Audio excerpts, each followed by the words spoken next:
does the martial arts karate, which is a general term, does it actually belong to Americans?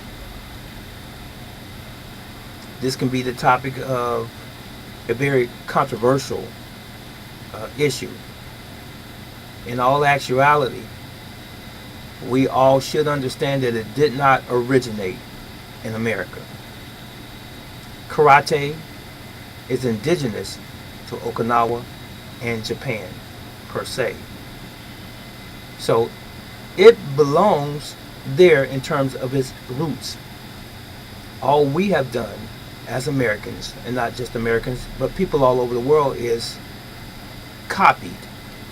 And we have been taught by those who are masters and instructors from that same region. But still, is it ours? Is it our history? Is it our culture? No, it is not. It is more specific, an Asian way of fighting and self-defense.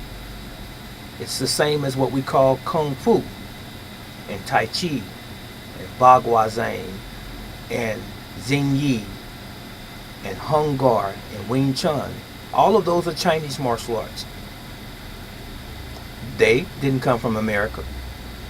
But we have been taught and trained by people who have been of Chinese descent and who have had instructors that they have taught that were not Chinese, that are here in America, and they became our shifus or our sifus, our instructors here.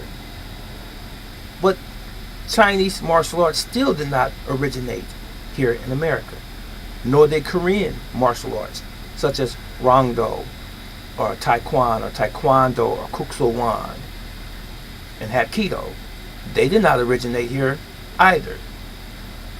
So why are people so up in the air and funny acting when they talk about their rank and their position and their title and all of these Japanese, Korean, and Chinese martial arts? And then there are other Asiatic, if you will, martial arts styles and systems.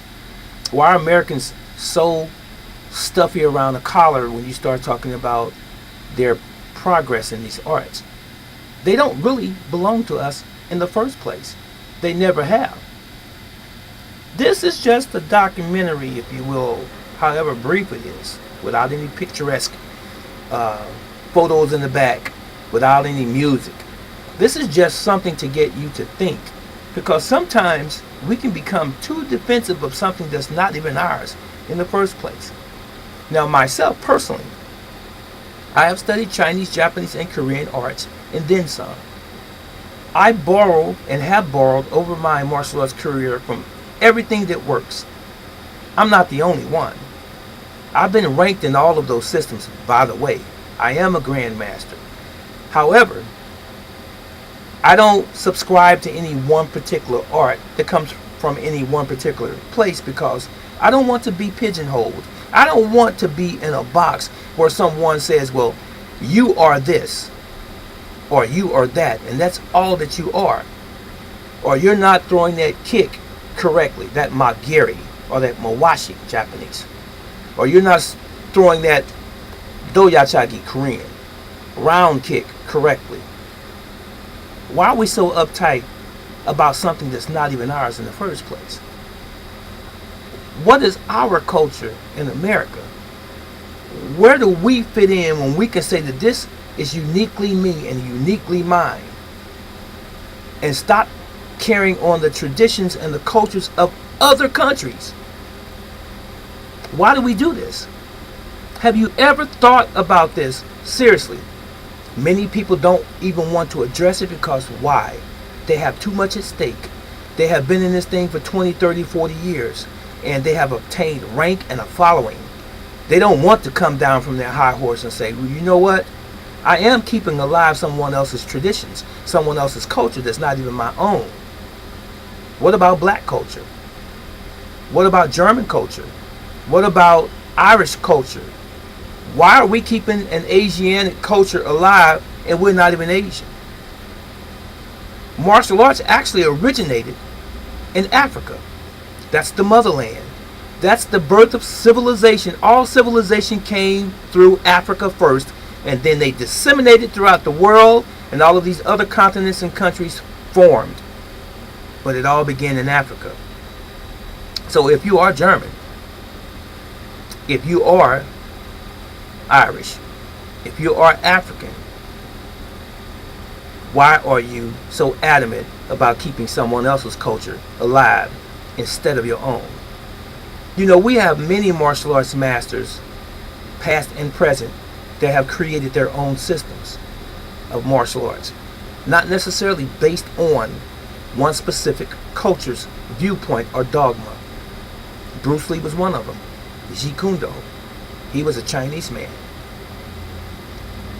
Ed Parker, American Kempo, he was a white man. Then we had Moses Powell, Grandmaster Moses Powell, Professor Moses Powell, Sunukis Ryu Jiu-Jitsu. He created that after his instructor, the Jitsu, Florindo Vistastation, was his instructor. He created his own system. Reginald Stroud created his system of Jinindo. Do you get where I'm coming from? We created our own systems based on that which already existed. No man can truly create a martial arts style or system in and of its own power of volition, because nature is what it always has been. Physics, the law of physics, is always the same no matter what art it is and how you use it and what the methodology is. It is still the same. All we are doing is just borrowing from nature. There's nothing new under the sun. So hopefully this got you to think that when you start comparing your traditional art to someone else who created their own style or their own system, which may be practical, when you start comparing your own traditional art to that person, such as the above that I mentioned, and then many others, make sure that you have your own culture and your own methodology and your own way of doing things, and you're not just piggybacking on somebody else's tradition and somebody else's culture. If you take a moment, read between the lines, watch this video several times, maybe you'll get the point. What I'm really saying is, be yourself. That's it.